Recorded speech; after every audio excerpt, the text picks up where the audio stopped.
Krisis moneter sering dijadikan penyebab dari keterpurukan negeri ini.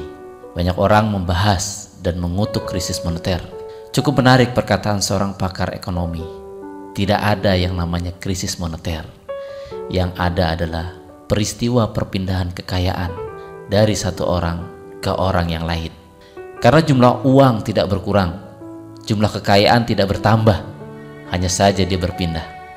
Dan Allah lah yang memberi rezeki kepada siapa yang dia kendaki. Dialah yang memutarbalikkan yang kaya jadi miskin, yang miskin jadi kaya, untuk menguji siapa di antara kalian yang paling beriman, untuk menguji siapa yang paling beriman di antara kamu. Tahun 97-98, di saat dolar dari 2.500 sampai tembus 10.000, di saat penduduk Jakarta mayoritas berdoa dan berharap tidak terjadi krisis moneter, seorang kawan saya, presidir di sebuah perusahaan nasional, bertanya kepada saya, "Gus, kalau saya punya uang, sebaiknya diapakan?" Saat itu saya tidak bisa menjawab.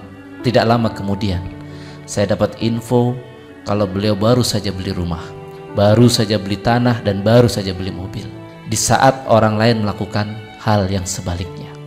Luar biasa prediksinya, dan prediksinya sangat-sangat tepat. Tidak lama kemudian, terjadilah perubahan yang sangat dahsyat. 1 tahun kemudian, harga mobil naik sampai 2 kali lipat. 2 tahun kemudian, harga rumah dan tanah naik 2 kali lipat.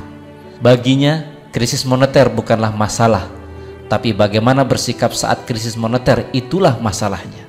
Berpikir jauh ke depan, itulah kuncinya. Sungguh beruntung orang-orang yang beriman, yang melihat jauh ke depan. Di saat orang lain berpikir selangkah, maka ia sudah berpikir 1000 langkah. Yang salah bukan pada krisis moneternya, yang salah bukan pada alamnya, tapi yang menjadi masalah adalah bagaimana kita bersikap terhadap alam. Karena alam diciptakan untuk menguji siapa di antara kita yang paling baik amalnya. Orang sukses melihat kesempatan di setiap kesempitan, sementara orang gagal melihat kesempitan di setiap kesempatan. Jangan katakan saya tidak bisa, tapi katakan saya harus bisa. Allah tergantung prasangka hambanya. Saya, Bagus Hernawo, pesantren entrepreneur, untuk Anda rekan Dakta.